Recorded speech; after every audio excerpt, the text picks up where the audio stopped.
Fala, nerds! Tudo bem com vocês? Meu nome é Larissa Serafim, sou estudante de odontologia, estou indo para o 5º período, é isso aí, metade do curso já. Resolvi abrir esse canal para postar, ajudar aí vocês a compreender um pouquinho mais sobre os assuntos. O foco aqui é a carreira acadêmica, né? O foco é atividades acadêmicas, a desenvolver um perfil acadêmico. Então aqui não vai ter nada de mais especialista, nem nada. É a nível acadêmico, até porque eu também sou estudante. Espero que vocês curtam bastante o conteúdo.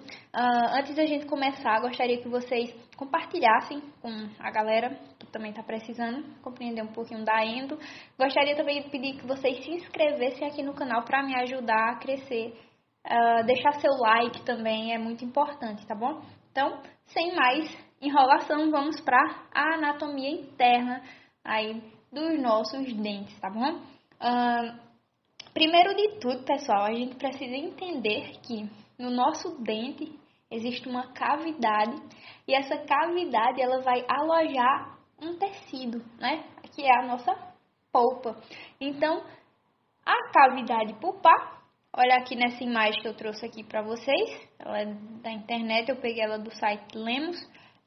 É uma depressão, ó, é uma cavidade que existe, ó, na dentina, aqui uma depressão que vai alojar o tecido, que vai dar, vamos dizer assim, a vitalidade do nosso dente, tá? Então, tudo isso aqui é a cavidade pulpar. A cavidade pulpar, pessoal, ela é dividida em parte coronária, né, que é a câmara pulpar, é a parte da polpa ou da cavidade, na verdade, que fica aqui nessa região. Então, aqui eu tenho a câmara pulpar e em canal radicular, que é aquela depressão que fica onde? Aquela cavidade que fica localizada nas raízes. Então, eu tenho a câmara pulpar e eu tenho os canais radiculares, cavidade que fica nas raízes. Aqui é com a polpa já alojada, beleza? Então, é isso aí. Demais, no início a gente precisa entender disso aí. Continuando, pessoal, aqui é só para deixar claro que existe câmara pulpar e canal radicular, né? A divisão aí da nossa cavidade pulpar. Lembrando também que essa cavidade, vamos olhar para a câmara pulpar, ela tem algumas peculiaridades, como por exemplo, eu possuo um teto, então aqui é o teto da câmara pulpar. Isso aqui é muito importante para quando a gente for falar de acesso endodôntico, então você precisa saber que a câmara pulpar ela possui essas características. Então eu tenho um teto da câmara pulpar, eu tenho o assoalho da câmara pulpar, que é a parede inferior dessa câmara, e tenho as paredes laterais, tá? Eu tenho as paredes laterais. Aqui, nessa região aqui, ó, de vértice, vamos dizer assim, elas se projetam, porque a câmara pulpar, ela tende a acompanhar o formato da cúspide. Então, beleza, já sabemos que ela tende a acompanhar os formatos das cúspides, não, das coroas. Então, ela vai acompanhar o que? As cúspides. Então, essa parte, por exemplo, que acompanha a cúspide é chamada de corno, porque ela faz um chifre, né? Então, é chamado de corno pulpar. Então, corno pulpar nada mais é do que essas projeções aqui, ó, acompanhando as cúspides, acompanhando o formato aí da coroa. Beleza? Então, é isso aí. Show de bola. Bora seguir. Aqui só lembrando, mais uma vez, a gente tem o teto da câmara pulpar, a parede, né, as paredes laterais. A gente vai ter os cornos pulpares, aqui e aqui, e vamos ter o assoalho, quando o dente é multiradiculado, porque quando a gente observa nesse aqui, ó, esse aqui é um dente anterior, ele só tem uma raiz, então a gente não vai ter um assoalho, tá? A gente não tem assoalho, a gente só tem o corno, a parede e o teto, beleza? Aqui só lembrando, aqui que é a câmara pulpar, ela vai acompanhar o formato da coroa. Então, aqui nos anteriores, a gente vê mais um formato de chama de vela, por exemplo, no canino, né? E nos outros, um formato meio que de rins, né? Tem anatomista que fala que parece rim, né? Então, ele vai acompanhar o formato da coroa. Com relação agora ao canal radicular, pessoal, a gente já viu sobre a câmara. Agora, com relação ao canal radicular, o que a gente precisa saber dele? Que ele é dividido, olha, em canal dentinário e canal sementário. Eu tenho essas duas divisões ainda quando eu falo de canal radicular. O canal dentinário é aquele canal rodeado por dentina. Então, eu tenho a dentina circulando, vamos dizer assim, essa cavidade. E é onde eu vou ter a minha polpa radicular. É aqui, a nível de canal dentinário, que a gente instrumenta, que a gente faz o processo lá de limpeza com limas. E aí a gente tem o canal sementário, que é a parte mais apical do dente, é a parte que está rodeada por cemento, né? A parte do canal, a cavidade que está circundada pelo cemento. E aqui vai abrigar a porção terminal da polpa, que eu chamo de coto pulpar, tá? É uma expressão aí um pouquinho antiga, mas a gente chama de coto pulpar. Beleza? A gente vai ver cada um deles, porque a passagem do canal dentinário para o canal sementário tem uma constricção e a gente vai entender ela agora, tá bom? Aqui, ó. Então, observa bem aqui. Eu tenho o terço apical, tá? Aqui é o terço apical, estou olhando o ápice da minha raiz. O que é que eu tenho aqui? Aqui eu tenho o canal dentinário, certo? Eu tenho o canal dentinário e aqui eu tenho, aqui circulando ele, eu tenho a dentina. Então, canal dentinário e aqui eu tenho a dentina. Aqui já é o canal sementário, porque eu vou ter cemento. Então, aqui é o cemento circulando, aqui ó, circulando na verdade, o canal, essa cavidadezinha que eu chamo de canal sementário. E aqui eu vou ter o coto pulpar. Beleza? No ápice, existe o que? A abertura, né? Que é o forame apical. Nem sempre esse forame vai coincidir com o ápice. Ele pode vir mais lateral, ele pode vir mais vestibularizado, mas quase nunca ele vai coincidir com o ápice mesmo, tá? Então fica ligado que às vezes é questão de prova, isso aí quase sempre ele não coincide, na verdade, viu? Então a gente tem aqui, ó, o coto pulpar. Essa constricção, vê, que eu tenho aqui, ó, esse encontro, eu chamo de limite CDC, limite canal, dentina, cemento, ou cemento, dentina, canal. Tá vendo? Junção CDC.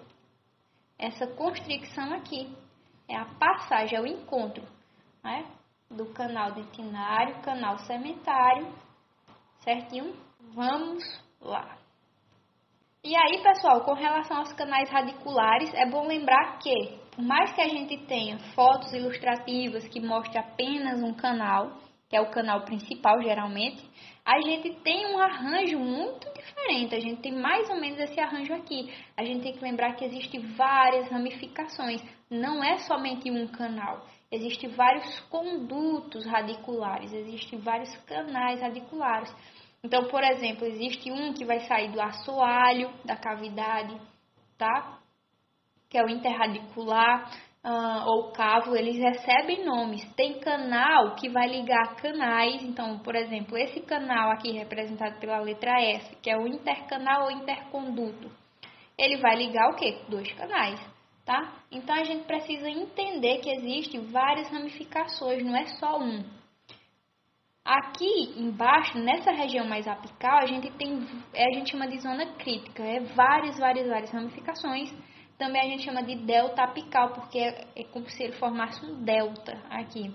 Lembra lá a geografia, o delta, né, do Nilo, enfim, onde deságua, é isso aí. Então aqui seria o delta apical, essas várias ramificações e várias foraminas também aqui do lado, foraminas ou forames pequenininho aqui, porque é a saída desses condutozinhos, que é uma zona crítica para limpar bastante e selar também, né? Para não ter reinfecção. Mas a gente fala no próximo tema. Agora, pessoal, falando um pouquinho sobre a anatomia aí dos elementos, né, dos grupos em específico. Vamos falar sobre os incisivos centrais. O que a gente precisa saber dele de geral? Os incisivos centrais, eles possuem o quê? Uma câmara triangular. Então, isso aqui é importante porque cai em prova. Os professores costumam cobrar bastante. A câmara, ela é triangular, então observa que, nesse caso aqui, a câmara, ela coincidiu com o formato, né, a forma de acesso, a forma de contorno, que a gente vai ver lá em acesso endodôntico. Então, a gente tem a câmara mais larga, ou seja, maior, no sentido mesiodistal. Então, supondo que aqui é a nossa face mesial e aqui seja a nossa face distal, a gente tem ela mais alongada no sentido mesiodistal, tá? E ela é mais estreita no nosso sentido que vestíbulo lingual ou vestíbulo palatino. Ela é mais estreita, tá? Isso aqui cai muito em prova. E o formato dela é o que? É triangular. Beleza? Então, ela é mais larga no sentido mesiodistal e mais estreita no sentido vestíbulo lingual ou vestíbulo palatina.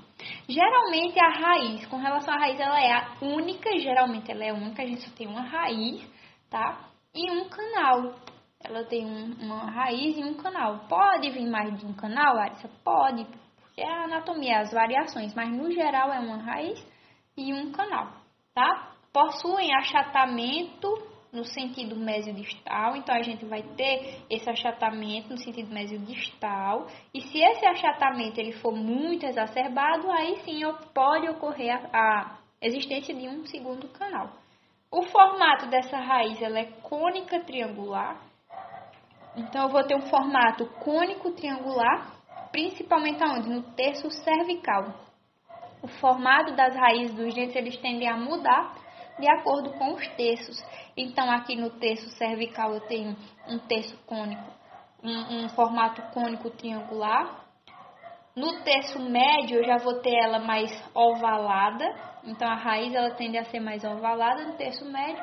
E no final, né, no terço apical, ela termina circular. E o canal ele vai sim obedecendo também o formato aí da raiz, né? Então, no final eu tenho um formato que circular.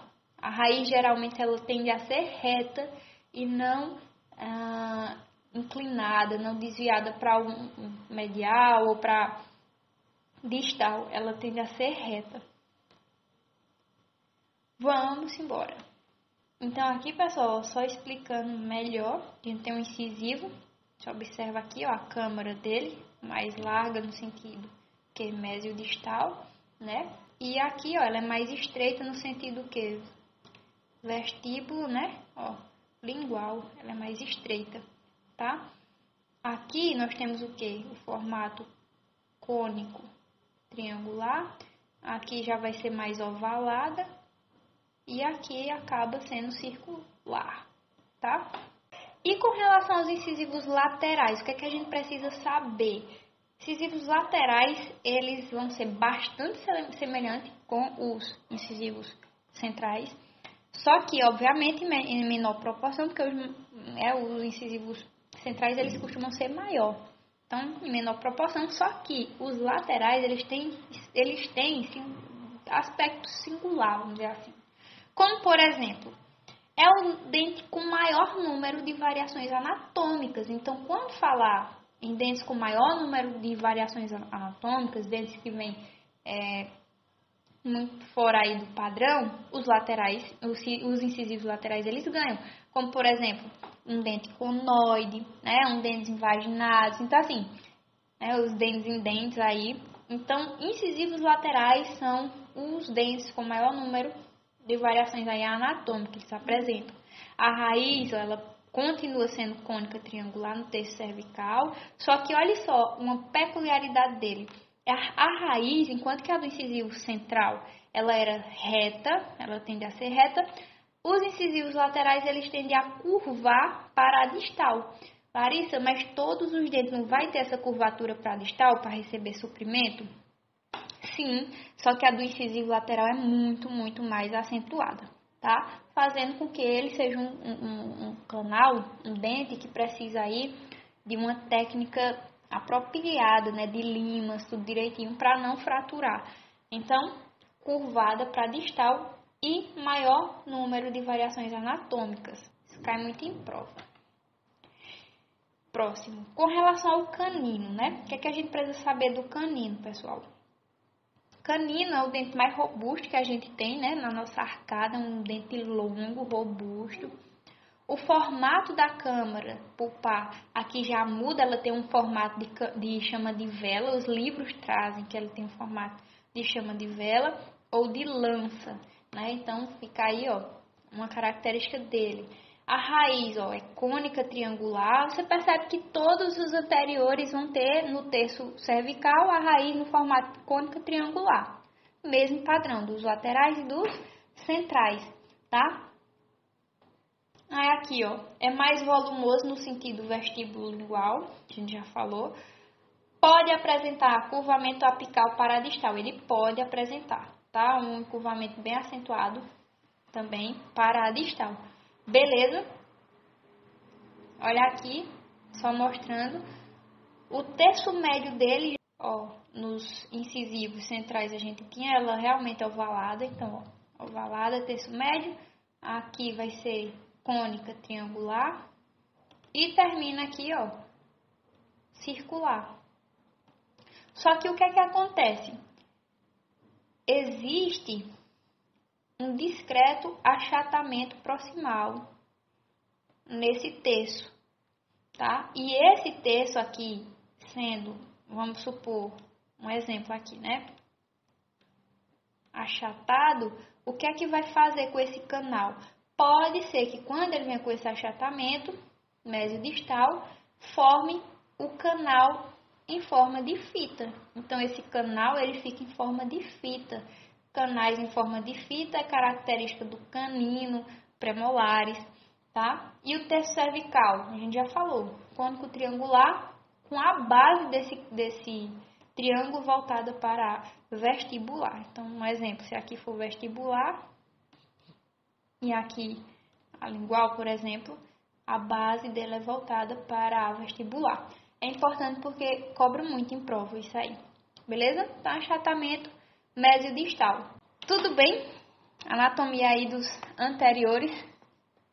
Galera, de anatomia dos anteriores é isso aí, tá? Eu não vou me estender para não ficar um vídeo muito longo. Aí eu vou trazer o segundo vídeo com a anatomia dos posteriores, porque ali sim é um vídeo que precisa ser mais detalhado sobre eles, porque cada um tem sua peculiaridade e ficaria muito longo, tá? Então, de novo, reforçando, se inscreve aí no canal para me ajudar, dá like e não fique de fora para assistir aí o vídeo da anatomia dos posteriores, beleza? No mais, até a próxima. Valeu, galera!